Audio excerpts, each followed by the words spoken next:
Hello, this is my first video on this channel. My name is Sam, and I have a interest in the sub-corner of the internet right now that's very concerned with symbolism and symbolic thinking, particularly Jonathan Peugeot, and he talks sometimes with John Vervaeke. Obviously Jordan Peterson's a big figure who talks a lot about symbolism, like dragons and heaven and hell and all this kind of stuff, and talks about it in a kind of psychological way. And Jonathan Peugeot, who's a Orthodox Christian woodcarver, has taken this space in the internet where his mind just fascinates me so much. I've actually got his brother's book here. It's called The Language of Creation, Cosmic Symbolism in Genesis, a commentary by Matthew Peugeot. And you can see there on the front there's a kind of a tree of life with a snake eating itself on there as well. Yeah, so the purpose of this channel is for myself, just to try and I'm just trying to understand this stuff. I'm not really a Christian. I don't go to church. Loosely went to Church of England primary school and sang hymns and stuff, but my parents weren't particularly religious. And I only really got interested in it through Jordan Peterson, and then from Jordan Peterson to Jonathan Peugeot. But it seems it's just like it's really gripped my interest in a way that it makes me like rethink everything. Makes me rethink. It makes it seem like all our language that we use is written in the biblical metaphor that we don't understand anymore. I know there's this Nietzsche quote, and it's like, I fear we keep God around, if only for like grammar's sake. Or I'm paraphrasing, but I never understood that. I was like, why is grammar linked to Christianity? And I think I'm starting to understand that at least English is a lot of Christian metaphors. So it's been really interesting to learn about these metaphors and them to map onto things that you already know and understand. Like one really cool one that's just sort of given is plant metaphor that we use in language. And you think, plant metaphors? When do I use plant metaphors? That sounds really, really specific. But I can show you. So you'd say, if I say, how's your relationship going at the minute? And you go, I'm quite rooted. I feel rooted now. I feel grounded. At the start, things were like kind of, I wasn't sure if it, we were like nursing the relationship. There was the seeds of something. But we had to kind of nurse it a little bit, and then it kind of like might have had this kind of blooming. It's blooming and it's flowering. You might say it's fruitful as well. It's got many different kind of branches to it, and it's dying off. It needs revived. So now we're moving from not just plant metaphors, but to just organic metaphors. Is the relationship alive or is it dead? Does it need fixed? It's more of a mechanical metaphor, isn't it? And I think I learned this from Terence McKenna, that something really a culture's language is tied to their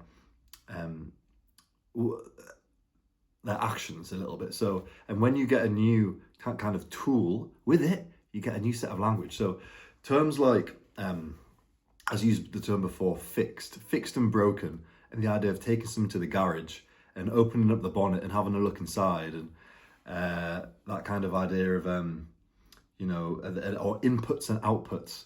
If I give one person an input, they'll have this output, or all these are computer language. So it's mechanical language, which is quite recent, because it's only with science we kind of get that. But before that, we don't have that. And even more recently, we have the language of the 60s, of the psychedelic drugs, of vibes.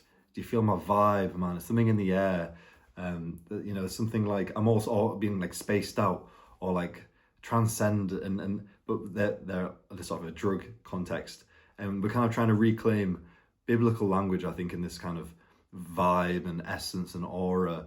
We almost use like magical and mystical terms to try and describe it. I'm not saying here, it's important to note, the conversation of whether this exists or doesn't exist is interesting to me, but that's not what this channel is about. It's about the meaning of the words, in just so far as like the how do you put it? I don't know. It's more of a art in that sense than it is a hard science, because like the like it's like a mood board, you know, like the mechanical mood board of things clicking and jolting and going, and you have all these associations with it, which then give way to language, and it ultimately is down to people's experience with that thing, and that's kind of where, and that's what Terence McKenna's argument there, you know, that the metaphors that we speak in are inspired by what we live by, and that makes sense because, you know, words are quite abstract unless you have a concrete experience to map them onto. So yeah, anyway, so that's, I'm interested in this space of the internet. It just seems, when I listen to Jonathan Peugeot talk, like things click, and it gives me new tools to understand different parts of the world. I think what we don't realize as well is that language is not just a tool for communication. We think of it, language as that way. What's language for? Well, it's for talking, you know, for exchanging ideas with other people, and it definitely is. But language is also, and this is something that you learn in a bit of philosophy, or some kind of like social science as well, is it cuts up the world, and it informs the way you see the world. That's what language does in the same way, like, because it's because I think that the world in itself comes pre-cut. There's where one thing ends and another begins is very wishy-washy, and what language does is draw distinctions between things and sort of put them in boxes and labels, and that's fine, because until you do that, you can't sort of quantify it, and so can't talk about it and can't arrange it in your mind abstractly to create plans and things. You have to kind of pin it down first, even if it's a bit artificial, you know, because he's doing it for the sake of it. It in itself is continuous, and, you know, all these strange qualities. But the language kind of has to do this, and depending on the language you've got, it's not just like clean translations between languages. The meaning, sometimes you want to translate a word, and you're like, oh yeah, that doesn't translate. And you're like, what? Like French, you have chat. English, you have cat. Yeah, same thing, chat, cat. Yeah, fine. Some things are like that. Some things, it's not like they converge like this. Like Chinese has this meaning here, and we just don't have a pointer to it. Does that make sense? And in this sense, you can think of language now as a tool to access reality. And if you don't have a word for it, you can't access that part of reality. You don't have a in. And in North Korea, for instance, they don't have a word for freedom. It's not in the North Korean vocabulary, that word.